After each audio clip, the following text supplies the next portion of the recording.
요엘서에 이어서 아모스서. 이 아모스서는 요엘서가 약 830여 년경에 쓰여졌다면, 요거는 760여 년 대에 이제 쓰여진 걸로서 이제 호세아서보다 약간 동시대인데 약간 뒤졌거나 앞졌거나 하는 그 시대의 사람으로 보여집니다. 그런데 이 아모스서를 쓰는 배경에서는 주변 강대국 바빌로니아라든가 아수르, 또 애굽, 그 외에도 많은 주변 국가들이 자신의 나라를 확장하기 위해서, 물론 이스라엘 자체도 마찬가지죠. 솔로몬의 그 영광을 나타내기 위해서 계속 또 나라들을 확장해 나가는 그런 시대였습니다. 오늘날에도 이 세상은 서로 자기 나라의 이익을 위해서 확장하고 왕의 욕심에 의해서 전쟁을 일으키는 사례가 빈번하지요. 이 당시에는 이제 물론 다윗과 솔로몬에 이어서 왕국이 북이스라엘과 남유다로 나뉘어진 분단 국가이죠. 그리고 이들은 각지 자기의 소견대로 막 살았기 때문에 자신의 나라가 부강하면 부강할수록 타락을 하고 있었어요. 그래서 그 타락하는 것에 대해서 하나님께서는 분명히 징계하신다라는 그 예언이 계속 소선지서에 나오는 것이죠. 그래서 호세아 때도 그렇고 요엘도 그렇고 아모스도 그렇고 계속 그 징계의 그 메시지를 보냅니다. 너희가 그렇게 하나님을 배반하고 세상을 따르면 징계를 받게 될 것이다. 그리고 요엘서에는 여러분들이 지난번에 잘 아시다시피 너희들이 끝까지 마지막까지 악의 길로 가다가 결국 돌아오는 자들과 돌아오지 않는 자들이 있게 될 것이고 그들은 심판을 받을 것이다. 그럼에도 불구하고 나는 자비로운 또 의의 하나님이기 때문에 너희들을 다시 받아줄 것이다. 그런 내용이었죠. 결국은 돌이키지 않으면 징계를 받게 된다는 것인데, 그 징계는 사랑을 전제로 하는 거예요. 그래서 우리들이 삶 속에서 이 세상을 살면서도 여러 가지의 그 아픔이 분명하게 누구에게나 옵니다. 그리고 우리가 이 사는 그 인생길을 광야라고 우리는 알고 있습니다. 아모스서를 여러분들이 읽으면서도 역시 우리가 호세아서나 요엘서를 본 것처럼 나 자신에게 적용을 해야 합니다. 그 나라들이 전쟁하는 것에만 이렇게 보면 남의 나라 전쟁하는 것으로 그냥 그치는 것이에요. 그것이 아니라 내 마음에 이러한 전쟁이 일어나고 있다라는 것을 생각하면서 보셔야 어느 정도 그 하나님의 뜻을 우리가 헤아릴 수 있다고 보여집니다. 자, 1장 1절에 보면 아모스를 그 배경을 먼저 얘기하죠. 유다 왕 우시아의 시대, 즉 이스라엘 왕 요아스의 아들인 여로보암 시대. 여기서 여로보암은 2세를 얘기합니다. 그래서 르호보암과 여로보암, 즉 솔로몬의 아들인 르호보암, 그리고 그 르호보암의 나라를 르호보암이 죄악을 저지르기 때문에 하나님께서 여로보암으로 해갖고 그 나라를 쪼갭니다. 그 여로보암의 바로 2세, 그 2세를 얘기하는 것입니다. 그런데 여기 지금 보시면은 여로보암 시대의 지진 전, 그 당시에 지진이 일어났던 것을 우리는 볼 수가 있는데요. 드고아의 목자 중에 아모스라는 사람을 하나님께서 선지자로 세우십니다. 그가 바로 이스라엘에 대하여 묵시받은 말씀, 그 말씀을 바로 아모스서라 이렇게 기록하고 있는 것입니다. 자, 2절 보실까요? 아모스가 가로되 여호와께서 시온에서부터 부르짖으시며 예루살렘에서부터 음성을 발하시리니 목자의 초장이 애통하며 갈멜산의 꼭대기가 말을 이루다. 여기서 지금 2절 한 절에 지금 아모스의 모든 그 선지자로서의 하나님의 대언을 함축시켜주고 있다는 것을 우리가 볼 수 있습니다. 하나님께서, 즉 여호와께서 시온으로부터, 즉 하나님의 나라로부터 부르짖으신다. 그래서 여기서 지금 부르짖으신다는 표현은 우리가 요엘서 마지막에도 저희가 부르짖는다라는 표현을 봤죠. 이 이야기 뭐냐면 이스라엘의 백성들, 유다 백성들, 즉 하나님의 백성들이 돌아오지 않을 것에 대해서 하나님은 부르짖는 심정으로 그들에게 고한다 이 얘기하는 거예요. 자, 예루살렘으로부터 음성을 바라시리니, 즉 우리 마음 가운데 평강이 있고 우리 마음 가운데 하나님을 찾아야만, 하나님과 만나야만 평강이 있는 것. 그래서 우리 예루살렘은 우리 마음속의 예루살렘을 얘기하고 우리 마음 안에 평강의 장소가 이루어져야지만이 우리가 자유해진다는 거예요. 죄로부터 자유해지는 것이고, 또 우리가 첫 신앙이었던, 옛 신앙이었던 율법으로부터 자유로워지는 것이죠. 그것이 바로 예루살렘이에요. 그래서 이 예루살렘은 계시록을 보게 되면 새 예루살렘이라는 표현을 하는 것이고, 새로운 성이라고 표현을 하는 것이고, 바로 그 새로운 성은 하나님의 성전된, 즉 거룩해진 바로 하나님의 사람들의 내적 모습을 얘기하는 거예요. 그래서 바로 시온이며 예루살렘이 되어야 할 바로 우리들, 그 우리들을 바로 여기서는 뭐라고 표현을 하냐면 목자의 초장이라 표현하는 것입니다. 그러니까 목자가 초장이 있어야만이 그 초장에서 풀을 뜯는 그 양들을 돌봐야 되는데, 지금 돌볼 양이 어떻게 됐다는 얘기일까요? 없어졌다는 거죠. 돌볼 양, 즉 나의 민족, 나의 백성, 나와 함께할 하나님의 사람들이 지금 없어졌다라는 거예요. 그러면 여러분, 눈에 보이는 없어졌다라는 얘기가 아니고 마음을 세상에 두었기 때문에 없어졌다고 얘기하는 거예요. 그래서 그걸 보시는 표현으로 아모스를 통해서 어떻게 하신다고요? 애통해 하신다라는 거예요. 초장에 양들이 없어 애통해 하시는 것이죠. 또 갈멜산 꼭대기가 마르리로다. 갈멜산 하면 여러분 기억나시는 게 누구이죠? 선지자 중에 엘리야 선지자가 기억나시죠? 그 엘리야 선지자가 갈멜산에서 바알을 섬기는 그 사제들 850명을 하나님의 그 능력을 힘입어서 그들을 몰수하죠. 몰살시킨단 말이죠.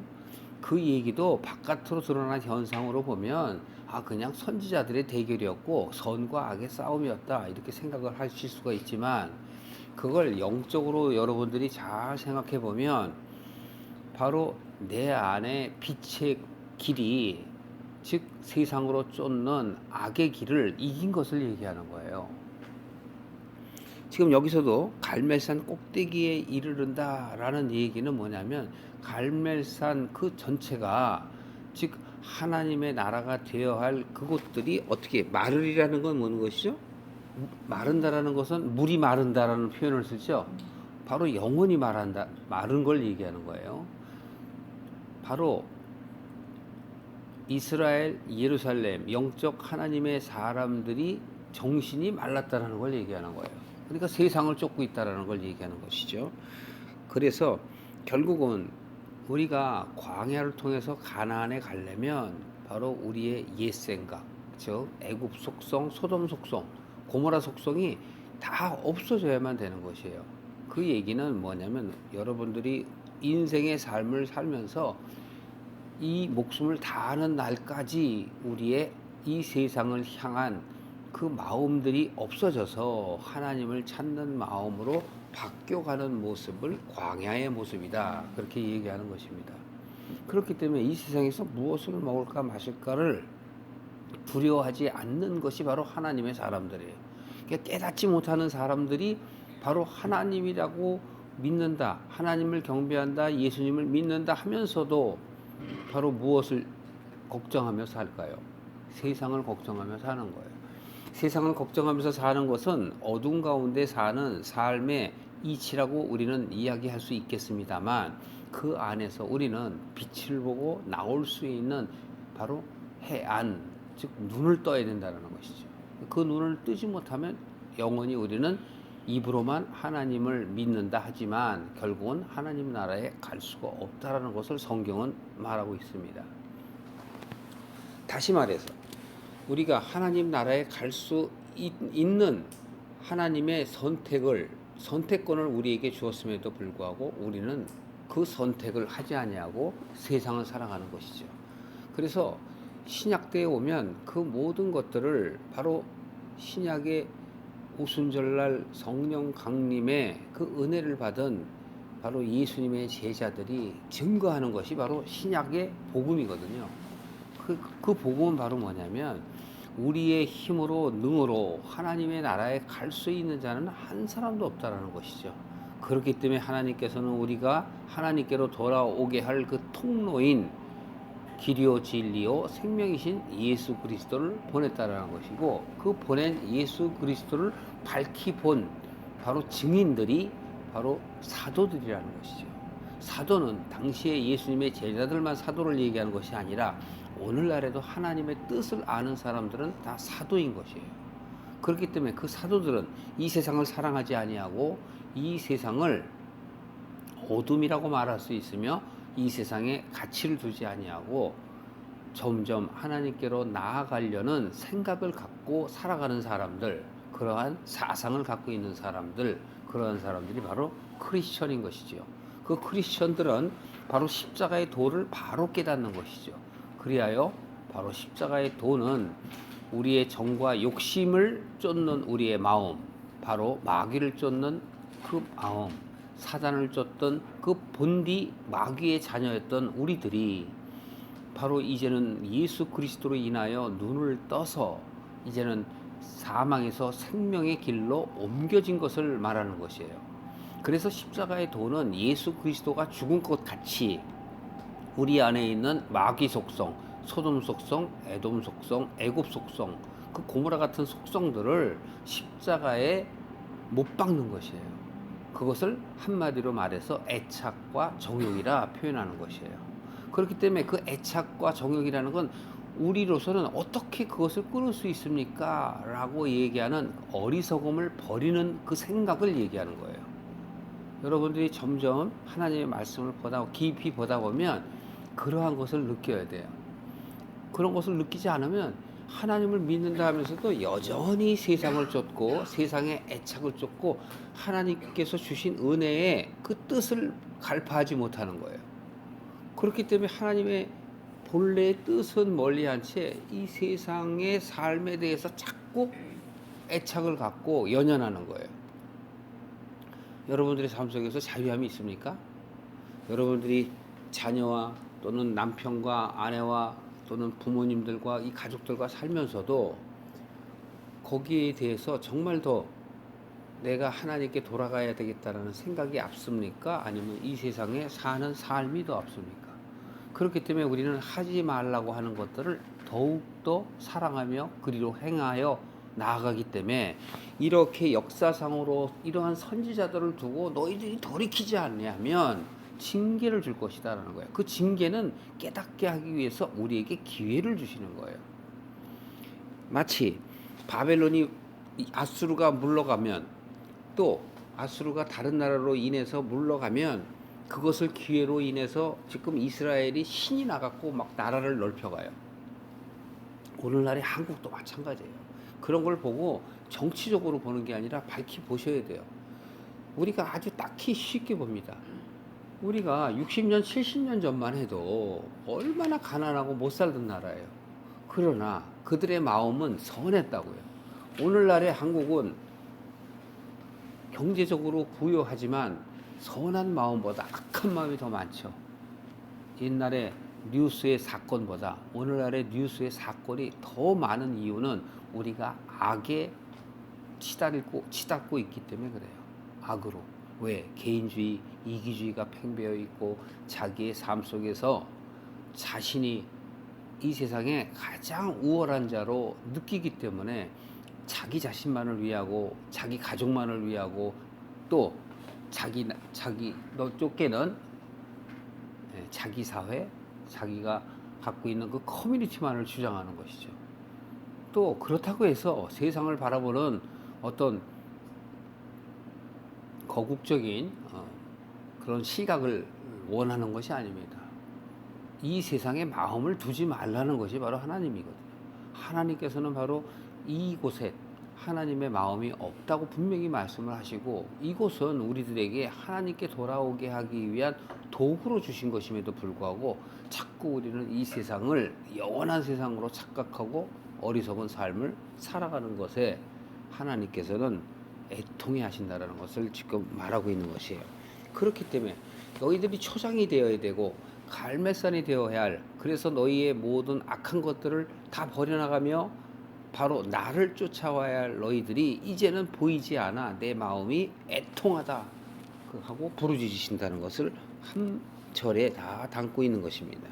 그렇다면 어떻게 변했기 때문에 그럴까요? 그것을 바로 3절 이하서부터 쭉 설명해 나가는 것입니다.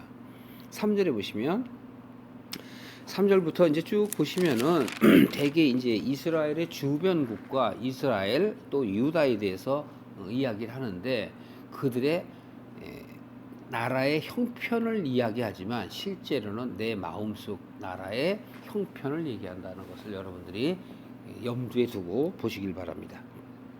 3절에 보시면, 여호와께서 가라사대 다메섹의 서너 가지 죄로 인하여 내가 그 벌을 돌이키지 아니하리니 이는 저희가 철 타작기로 타작하듯 길앗을 압박하였습니다. 여기서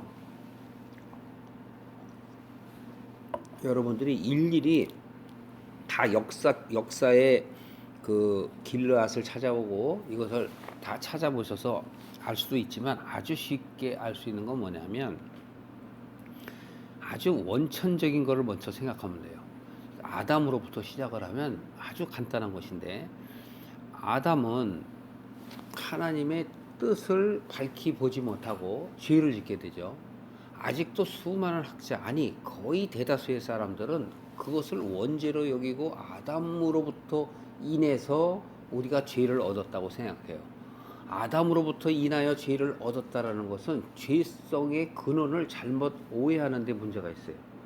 아담이 죄를 져서 그 후손인 우리가 죄에 전가된 모습으로 살아가는 것이 아니라, 아담을 통해서, 아담은 우리의 대표라고 제가 얘기했죠. 바로 나의 죄라고요. 나의 죄를 드러내기 위해서 아담이라는 표상을 나타냈고, 로마서 5장서부터 8장에 이어서 쭉 보게 되면 죄가 한 사람으로 말미암아 들어왔다라는 표현은 잘못된 표현이에요. 아담으로부터 말미암아, 그러니까 아담이 죄를 지었기 때문에 우리가 죄를 지은 것처럼 얘기하는데, 그것이 아니라 아담은 우리의 하나의 표상이에요. 예수님도 우리의 표상이에요. 그 얘기는 뭐냐면 내가 예수 안에 있으면 하나님과 하나가 되는 거예요. 그런데 내가 아담과 하나가 되면은 죄를 낳는 거라고요. 그거 뭐냐면 죄성에 대해서 얘기하는 거예요. 우리는 아담이 죄를 짓기 이전부터 죄성이 있어요.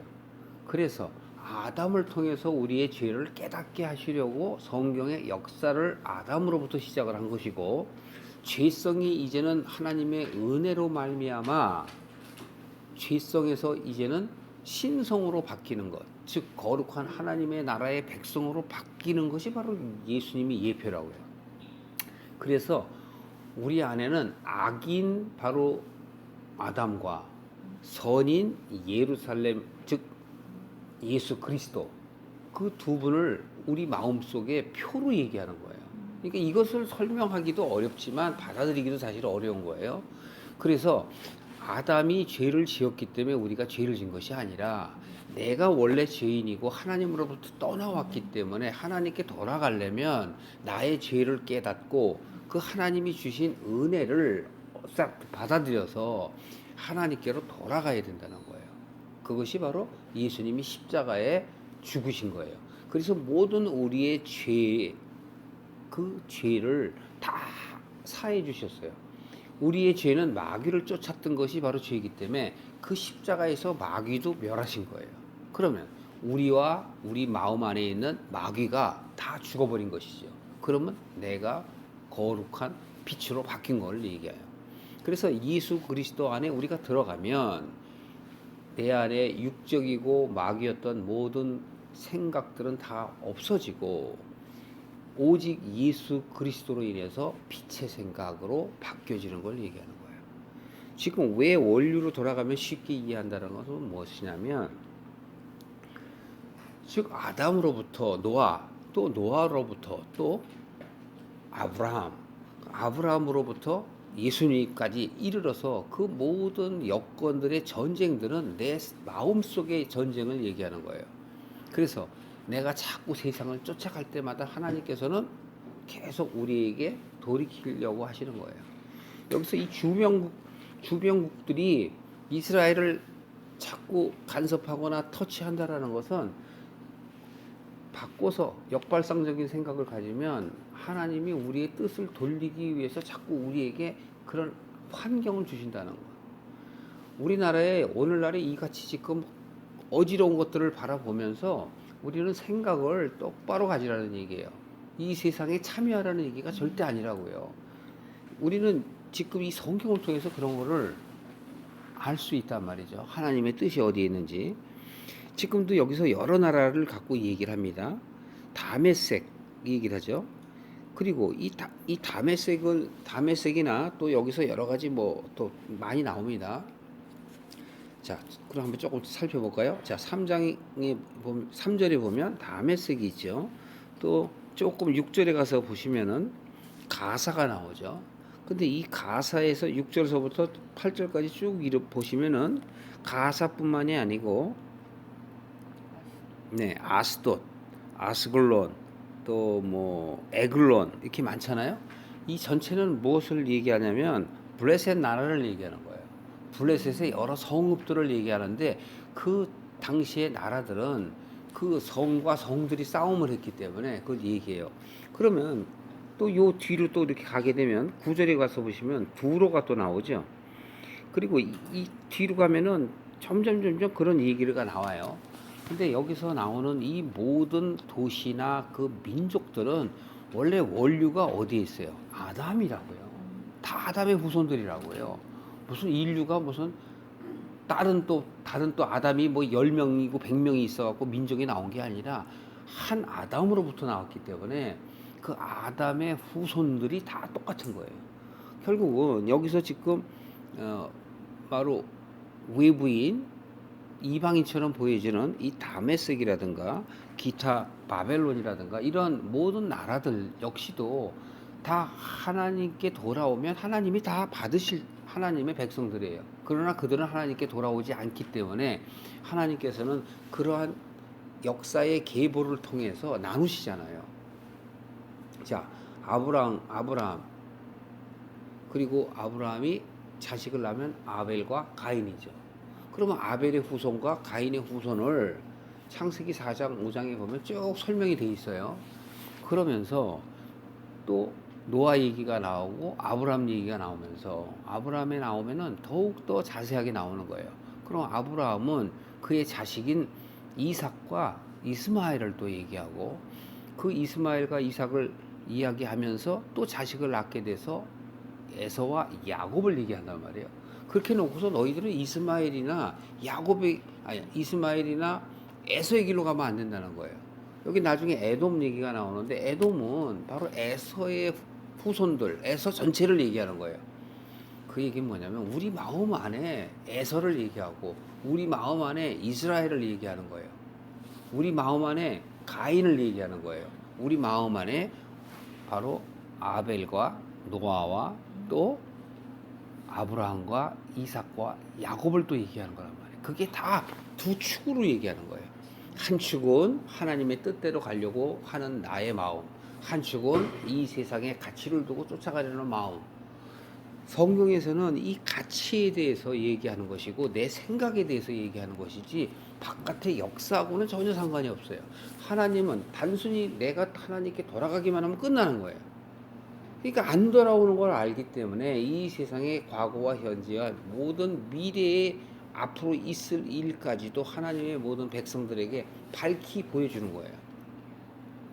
제가 하는 말이 여러분 지금은 잘 안 들을 수 있어요. 그러나 여러분들이 깊이 말씀을 묵상하게 되면 아 그렇구나 하는 걸 알 수가 있다고요. 왜냐하면 많은 사람들이 지금도 그걸 깨닫기 때문에 그래요. 아 이건 역사책이 아니구나. 입으로는 역사책이 아니다. 하나님의 말씀이 레마의 말씀으로 나에게 들어와야 한다고 역설하고 주장하지만 본인도 안 믿는다니까, 본인도. 그래서 하나님이 주신 뜻을 밝히 알지 못하는 것이 문제예요. 자, 그렇게 생각하면 이제는 아주 쉬울 겁니다. 자, 예를 들어서 이런 거죠. 다메섹의 서너 가지 죄로 인하여 라는 얘기는 죄가 서너 가지밖에 없어서 그런 얘기가 아니에요. 죄성이 많은 걸 얘기하는 거예요. 그걸로 인해서 내가 그 벌을 돌이키지 아니하라니, 이건 뭐예요? 심판하시겠다는 얘기죠. 이는 저희가 철 타작기로 타작하듯 길르앗을 압박하였습니다. 이 길르앗은 전부 이제 똑같은 얘기인데, 출애굽할 때 그러면 하나님께서는 이스라엘 백성들만을 위해서 그러면 다른 백성들은 다 죽이고 이스라엘 백성들만 살리느냐? 그건 아니라고요. 내 마음속을 얘기하면 아주 쉽게 이해가 되는 거예요. 내 마음속에 선을 세우려면 악은 다 없애버려야 되는 거란 말이에요. 근데 역사로 그게 나타내기 때문에 그거를 이해하기가 어려운 것 뿐이지, 아주 단순하게 생각하면 내 마음의 얘기다 그러면 당연히 내 속에는 악함이 다 없어져야 돼. 그러면 전쟁이 일어나면 나서래도 내 속에 이 세상을 쫓고 있는 마음이 없어져야 된다는 것을 이야기하는 거예요. 철 타작기로 타작하듯 길르앗을 압박하였다라는 건 그 당시에 역사적으로는 바로 이스라엘 백성들을 괴롭히는 그들을 얘기하는 것이지만, 실제적으로는 내 마음속에 그러한 세상을 쫓는 마음이 다 없어져야 된다는 것을 이야기하는 거예요. 4절에도 내가 핫사엘의 집에 불을 보내리니 벤하닷의 궁궐을 사르리라. 내가 다메섹 빗장을 꺾으며 아웬 골짜기에서 그 거민을 끊으며 벳 에덴에서 호를 잡은 자를 끊으리니 아람 백성이 사로잡혀 길에 이르리라. 이는 여호와의 말씀이니라. 지금 나라에 대해서 징계하는 모습을 통해서 우리가 변화되어야 할 것을 말씀하는 거예요. 자, 여기서도 핫사엘의 집에 불을 보내고 베나닷의 궁궐들을 사르다. 이 베나닷의 궁궐이 바로 핫사엘인데, 이 핫사엘은 물론 다른 나라의 도시를 얘기하는 것인데요, 여기서 이야기하는 것들은 다 동일한 거예요. 또 다메섹 빗장이라는 것도, 다메섹의 빗장은 뭐냐면 적이 들어오는 것을 막기 위한 성문이죠.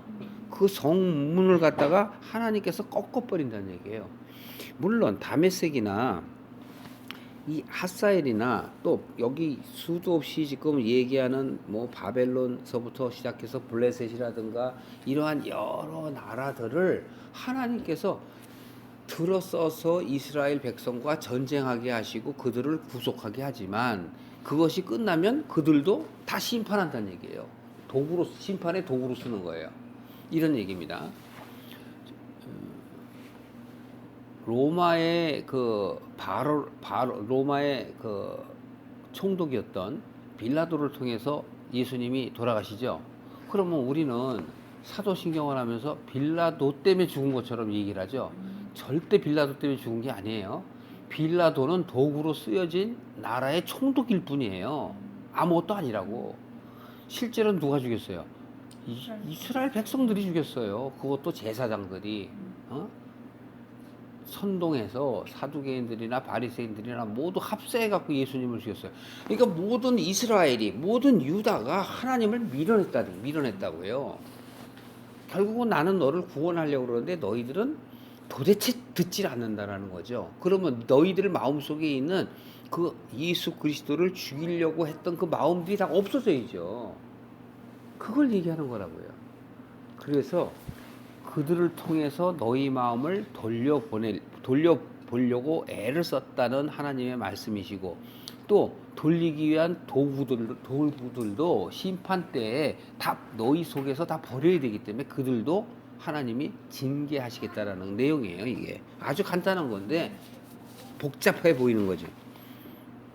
6절도 보시면 여호와께서 가라사대 가사에 서너 가지 죄로, 이제 가사를 얘기하죠.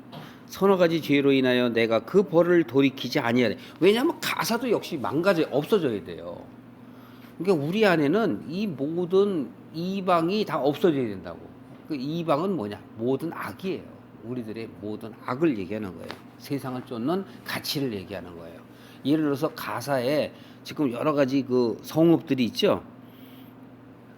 아스돗, 그 다음에 아스글론. 자, 아스글론에서 호를 잡은 자, 즉 아스글론에서 호를 잡은 자라는 건 아스글론의 왕을 얘기하는 거예요.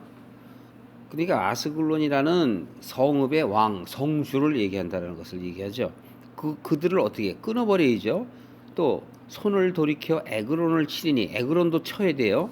또 블레셋에 남아 있는 자가 멸망하리라. 이 주 여호와의 말씀이니라. 9절도 또 역시 마찬가지예요. 여호와께서 가라사대 두로의 서너 가지 죄로 인하여 내가 그 벌을 돌이키지 아니하려니 이는 저희가 그 형제의 계약을 기억지 아니하고 모든 사로잡은 자를 에돔에 붙였습니다.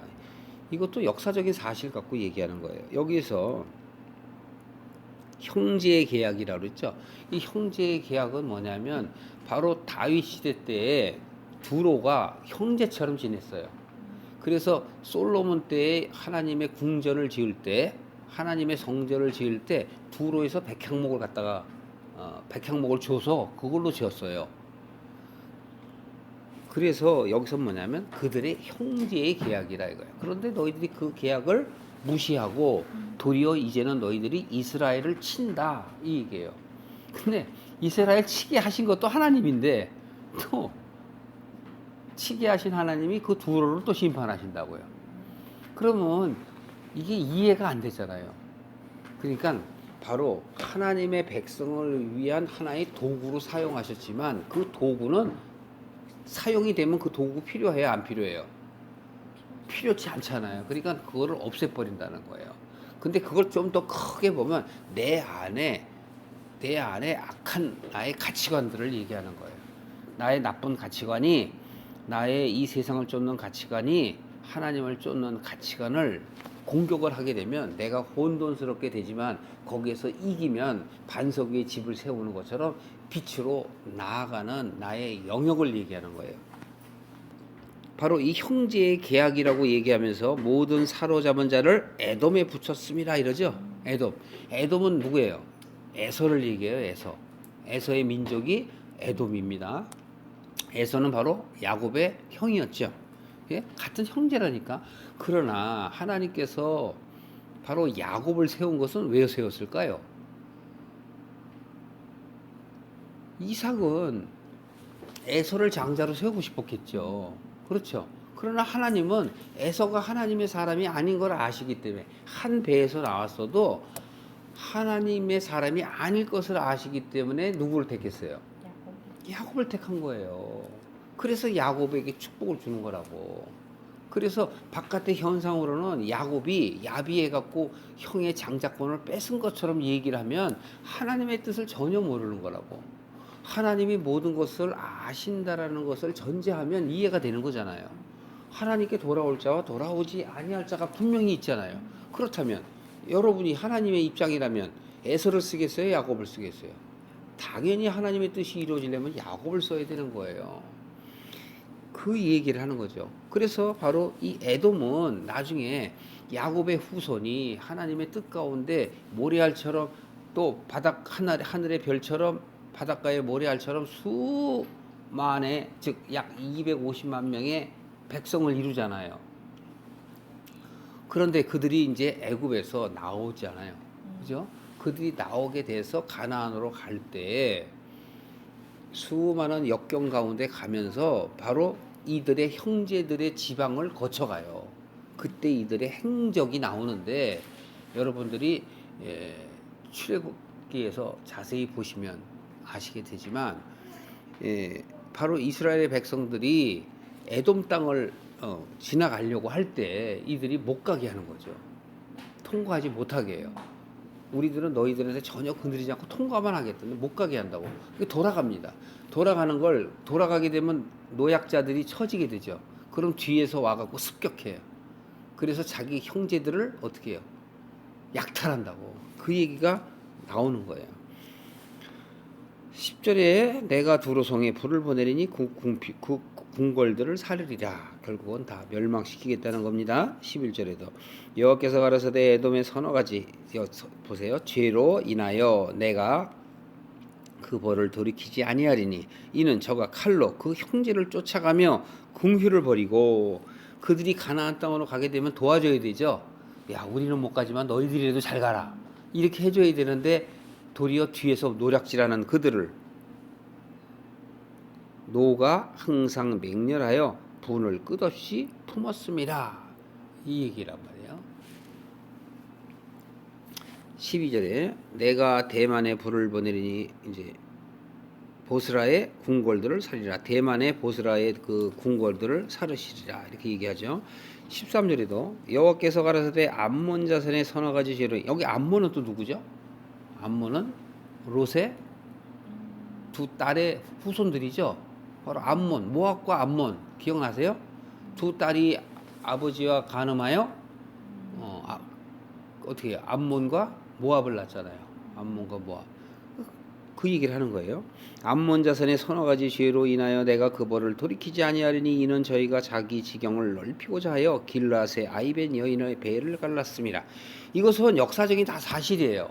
그런데 이 사실을 통해서 뭐냐면 죄악을 얘기하는 거예요. 죄악을. 하나님의 사람이 아닌 너희들은 그 길, 악한 길로 간다라는 걸 얘기하는 거예요. 그래서 14절에 내가 라빠 성에 불을 놓아 그 궁궐들을 사르되 전쟁의 날에 외침과 회리바람 날에 폭풍으로 할 것이요 저희의 왕은 그 방백들과 함께 사로잡혀가리라. 이는 여호와의 말씀이니라. 자, 여기까지 1장까지 다 보고 원래 2장 5절까지 봐야 되는데 다 같은 얘기예요.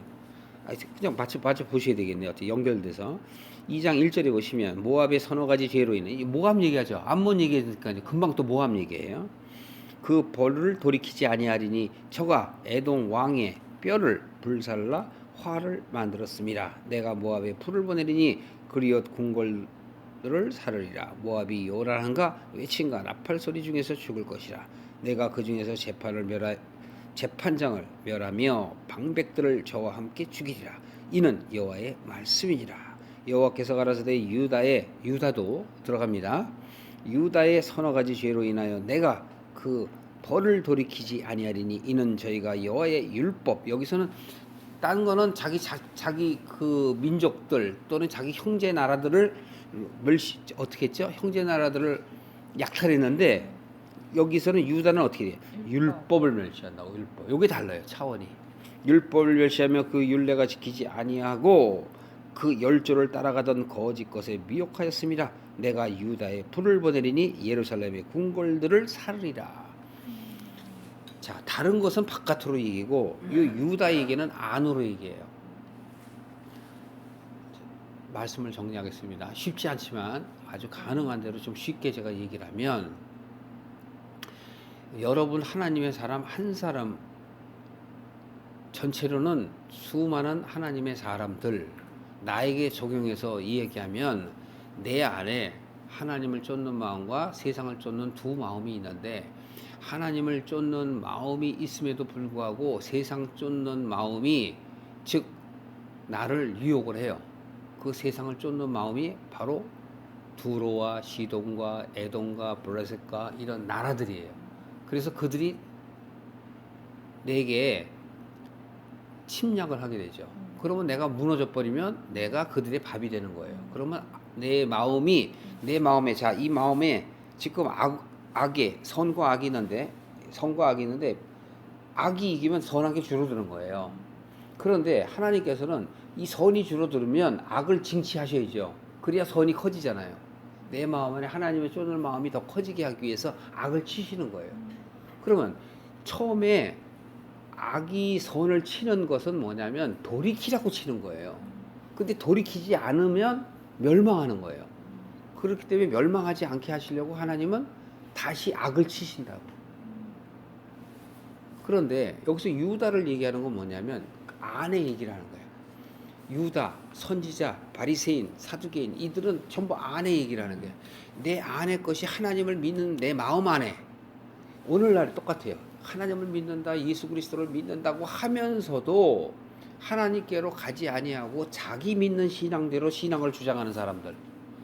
2000년 전에도 똑같아요. 2000년 전에도 바리새인들이 뭘 주장했어요? 율법을 주장했잖아요. 오늘날에도 예법과 예식을 주장하는 사람들. 안타깝게도 그걸 가장 많이 하는 데가 캐톨릭이죠. 캐톨릭. 캐톨릭이 그 의식, 그 말씀의 중요함을 모르고 의식을 자꾸 하다 보니까 사람들에게 전부 스테인글라스로 전부 보이는 것들만 하고 정작 말씀은 가르치지 않아요. 그래서 역사적으로 루터를 세워서 종교 개혁을 일으켜서 마음이 변하게 하고 본질이 하나님의 뜻을 아는 데 있다라는 걸 루터로부터 알게 하는 거예요. 그래서 면죄부를 팔아먹고 뭐 하고 있는 그런 외적인 것들을 전부 어떻게 돼요? 없이 해야 한다고 개혁을 주장하는 것이지요.